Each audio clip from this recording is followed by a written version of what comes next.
Hello, crypto subjects, and welcome back to another episode of Subject Crypto.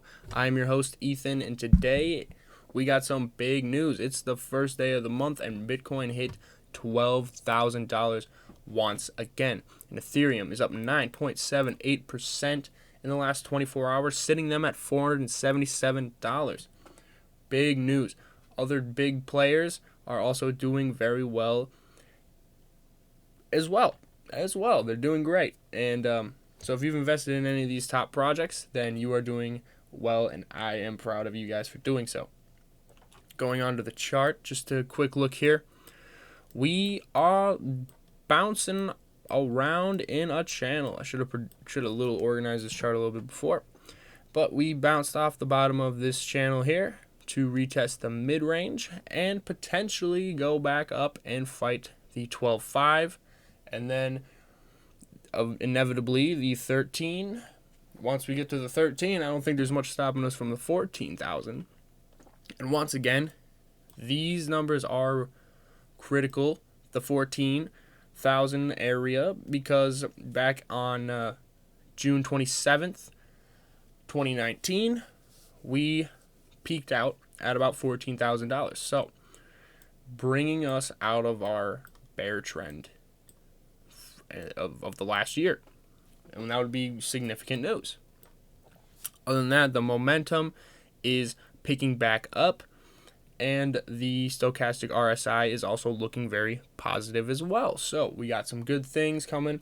I'm thinking just a couple days around this mid-range here, and then going on upward. So looking great. Things are looking great. I'm going to look at Ethereum here real quick. As soon as I find it, there it is. Ethereum, phenomenal. Truly, honestly, unbelievable. But as in the previous video, I had predicted we would get another solid candle like that, and it delivered. And I kind of want to tell you guys a little bit why sometimes just trading support and resistance is important. And so a while back, I had put this line here because back when Bitcoin topped at 14,000, Ethereum also topped at 3,000. I wish. It topped at about $363-ish. And I just put that line right there because once we break above that, then there's no really telling where we're going to go from there. This is the local all-time high, and we broke past that. And it also kind of solidifies back here. This is where, after our initial dump of the all-time high ever, it dumped off until right there, and then just about there was where it slipped off again. So this $360-ish area is very important for the coin. There's a lot going on here. There's a lot going on for Ethereum, and once again retested back down. And so honestly, I don't know where my next upward prediction is going to be other than $500, and I think that's pretty easy. So fingers crossed for how far Ethereum goes, but be cautious out there because anything could really happen. It's still the wild, wild west of crypto. And not just Ethereum, all of them. Just the space in general. So who really knows? But enough of the chart. We're going on to Bitcoin dominance and why this is important. Now, stop telling me that. Bitcoin dominance decreased more so in the last couple months as altcoins have gained a little bit of traction. And so ultimately, I think this is very good. There's really no reason we should have a dominance above 60% for Bitcoin. I think it's not very healthy, personally, to have dominance upwards of 70-some%. So, but those are the things that happen when there's a major sell-off, when there's economic turmoil kind of happening. the altcoins are going to sell off a little bit harder than Bitcoin because it's just how the world works, or at least this market. So this downward trend is pretty good in terms of picking up for the altcoin cycle, which I had talked about also in the previous video.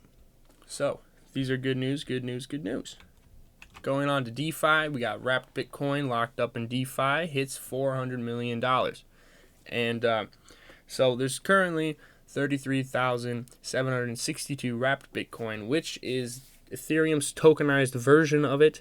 And it is sitting in smart contracts. It's not moving, so it's taken away from the circulating supply, and it's ultimately going to increase the price. And that's basically what they talk about here.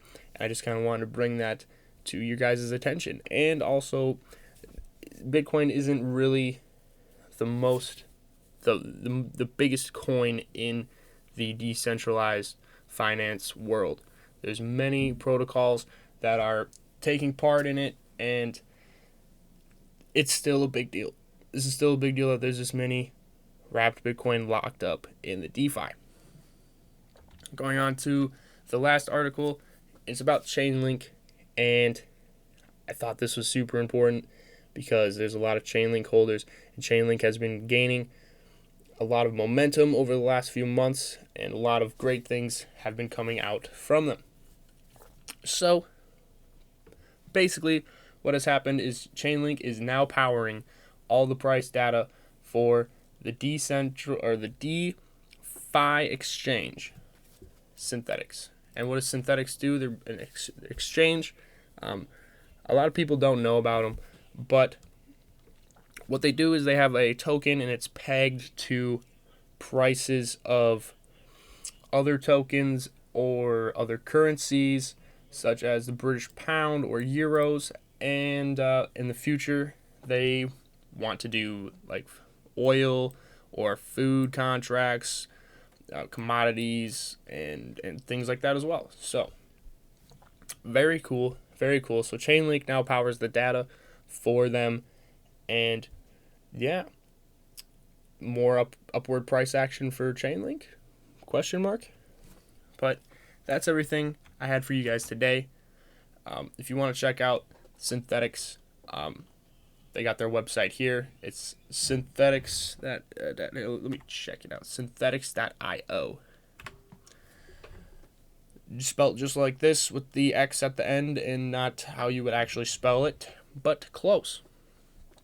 So if you want to check it out, go visit their website, and you'll learn a little bit more about them. I recently just learned about them probably about a month or so ago, and it's a very interesting project. But go ahead and check me out on Twitter. I post some things there sometimes, and I also follow some great people and retweet their stuff. So yeah, that is it. If you got any value from this video today, I hope that you guys would like it, and I hope that you would subscribe and show me some love as I love all of you. And with that being said, have a great day. Peace.